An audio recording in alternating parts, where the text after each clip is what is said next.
Sefarat. Contemplé la manera delicada como la madrina se acercaba hasta llegar a la altura de la esposa de Aba. Esta sujetaba entre sus brazos un atadillo pequeño de cintas de color y telas nuevas, en cuyo interior apenas se rebullía mi recién nacido hermano. Al punto que abrió los brazos la mujer, mi madrastra le tendió la criatura, mientras en su rostro se dibujaba una mezcla de alegría y temor. Yo era aún un niño, y todo lo que alcanzaba mi vista debía agradecerlo a los recortados huecos que dejaban entre sí las personas mayores. Sin embargo, el panorama no era del todo malo. Aunque bastaba con la presencia de 10 varones para llevar a cabo la ceremonia, la sinagoga estaba más que llena y no debía a nadie extrañarle esa circunstancia, porque no todos los días se procedía a circuncidar al hijo de un rabino. A pesar de todo, aquella multitud a menos silenciosa, a media susurrante, no me impedía observar todo. El hecho de ser el hermano mayor del protagonista de la ceremonia me había concedido un lugar privilegiado en medio del evento. La madrina apenas sostuvo en brazos a mi hermano durante unos instantes, sin dejar de contemplarlo con una sonrisa de satisfacción casi similar a la que habría presentado de ser ella la madre. Entregó la criatura en manos del sandak, un sujeto cuyos ojos redondos y grandes parecían flotar por encima de un océano de pelo oscuro. No me era extraño aquel rostro de irusta barba negra, pero tampoco habría podido decir con exactitud a quién pertenecía. Seguramente se trataba de alguno de los sirvientes de la sinagoga o de algún miembro importante de nuestro cajal. Pero no podía asegurarlo a ciencia cierta. Sé que estoy seguro de que no era una persona de escasa importancia. Sus maneras cuidadosas, el tono brillante y lustroso de sus cabellos, la calidad de su vestimenta y el bordado de su kipá ponían de manifiesto que contarle como sandak de mi hermano era un honor. Por un instante lanzó su mirada rebosante de orgullo sobre el pequeño y luego se dirigió con paso ceremonioso y seguro hacia la habitación contigua donde debía practicar la Berit Milá. Cruzó el umbral y depositó a la criatura en la silla de Elías.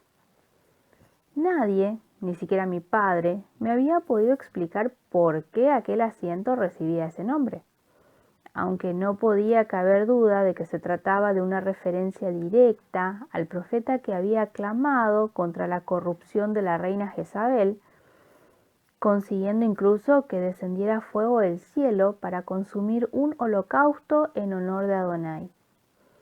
Gracias a la agilidad de mis piernas, logré entrar en la habitación antes de que lo hicieran demasiada gente y colocarme en primera fila para contemplar la parte más importante de la ceremonia.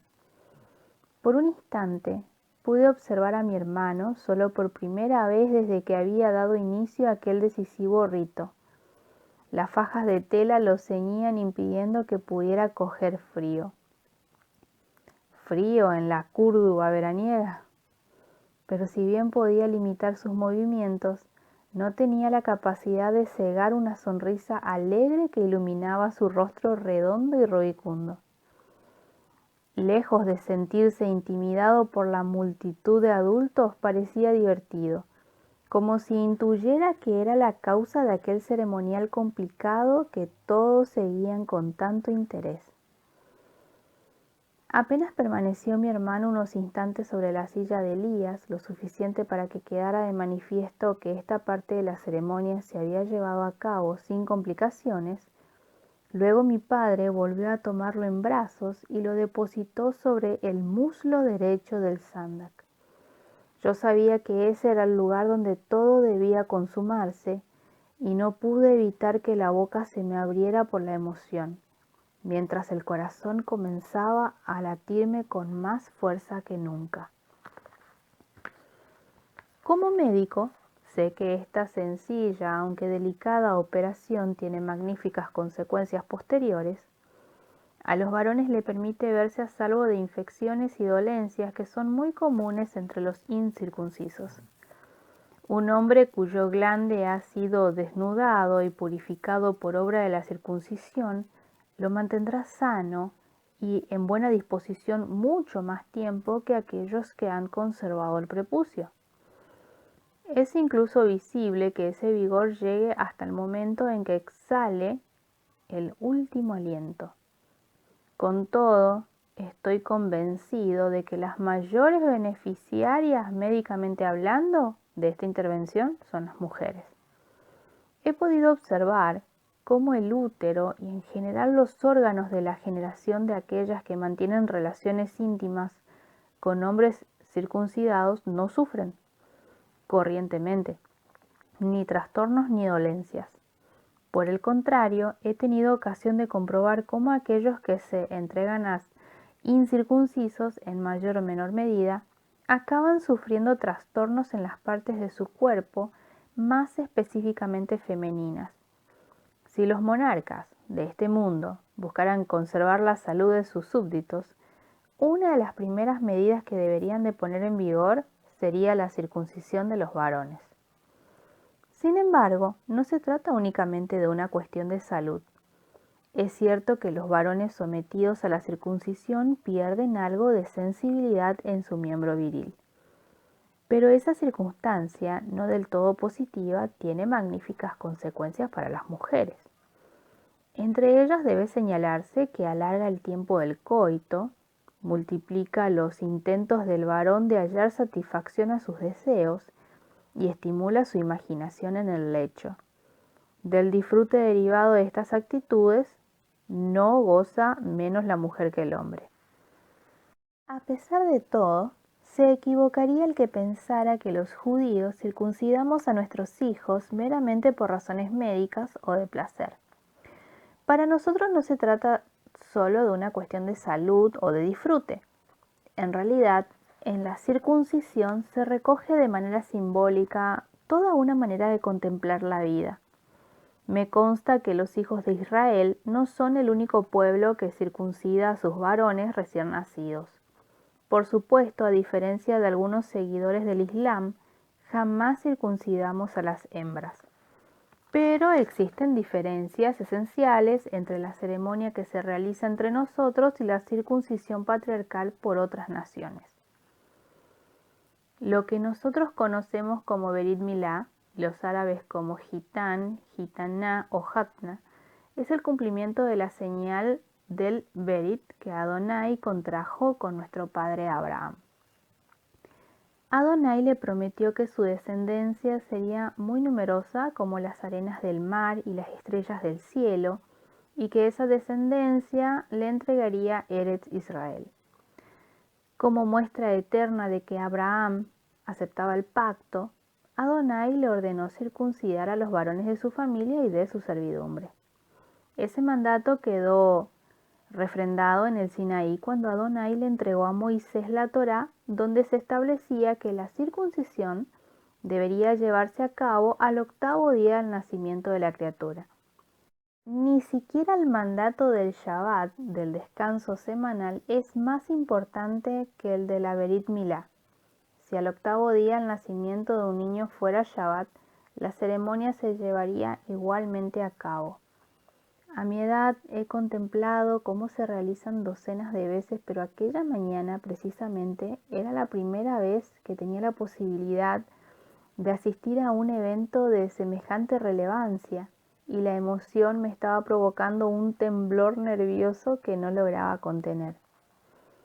En cualquier otro caso, un Moel hubiera tenido que llevar a cabo la ablación del prepucio de mi hermano.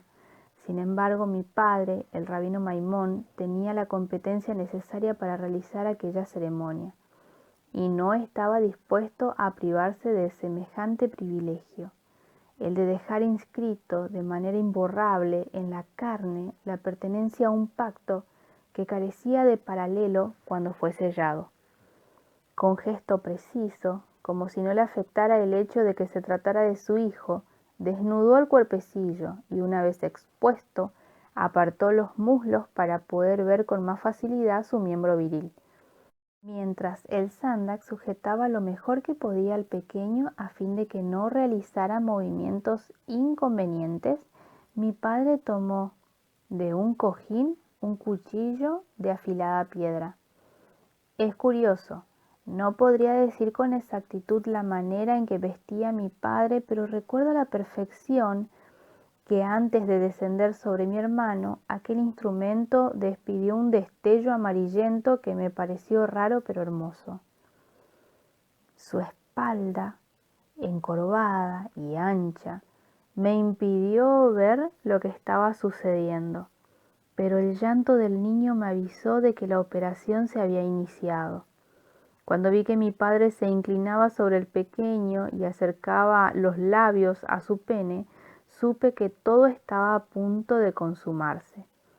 Chupó la sangre que brotaba de aquel diminuto miembro viril y luego, con cuidado, la escupió en una panzuda copa de plata que alguien le tendió. Seguramente la criatura no sangró mucho porque no tenía mucho con lo que sangrar. Sin embargo, cuando vi el cuajarón rojizo y salivoso que brotaba de los labios gordezuelos de mi padre, apenas pude reprimir un grito de sobrecogimiento. De hecho, cuando miré en torno mío para ver si alguien había captado mi falta de control, solo descubrí el gesto de reprensión reflejado en el arrugado rostro de la abuela del recién admitido en el pacto de Israel. Sin duda era una mujer muy piadosa, pero esa circunstancia no le convertía en alguien dotado de cariño o afecto. A decir verdad, su meticulosidad en el cumplimiento de los deberes religiosos solía producirme una desazón especialmente desagradable, como estaba sucediendo justo en aquellos momentos. Estoy convencido de que aquella mirada me habría ocasionado una profunda tristeza de no ser por un murmullo de satisfacción, que me devolvió a la atmósfera de alegría ligada con la ceremonia. Levanté los ojos y alcancé a ver cómo mi padre entregaba a mi hermano a un hombre de cabello extremadamente rojizo.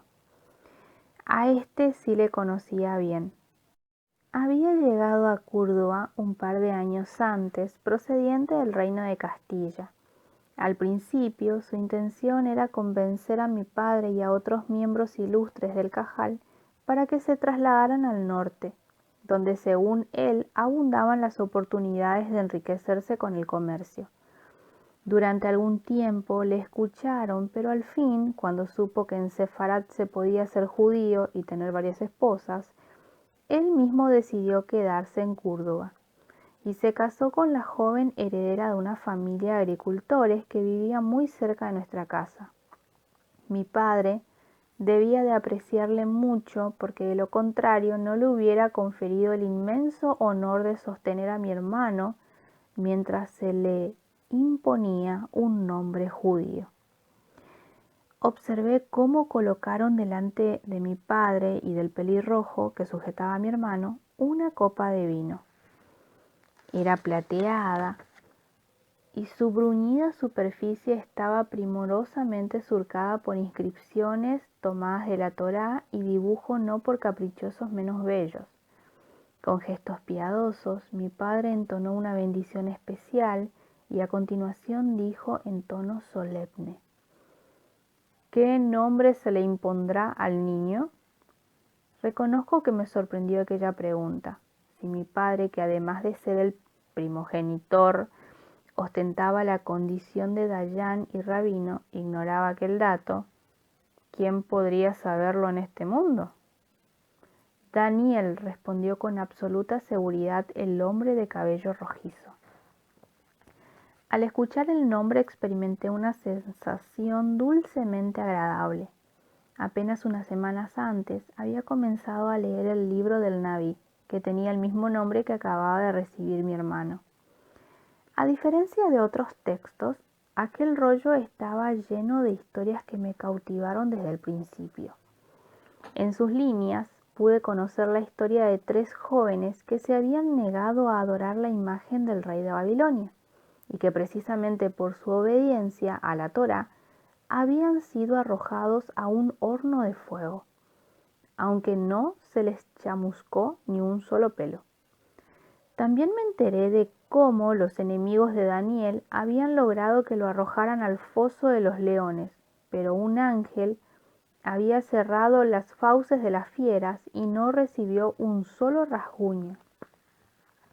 No obstante, sin ningún género de dudas, lo que me había resultado más sugestivo era que el libro del Nabí establecía la fecha en que debía venir al mundo el Mesías, el Redentor que Adonai había dispuesto para salvar no solo a su pueblo Israel, sino también a los Goyim. Si se tenían en cuenta esos antecedentes, había que llegar a la conclusión de que decididamente no se había equivocado en la elección del nombre. La, comenzó a canturrear uno de los asistentes a la ceremonia. Y entonces, como si se hubiera pronunciado un mágico ensalmo, todos comenzamos a acompañarle en su melodía alegre y risueña, que cantaba la alegría de la que disfrutaríamos todos una vez que el Mesías hubiera llegado y en el mundo ya no existiera ni la enfermedad, ni el dolor, ni la injusticia, ni la muerte.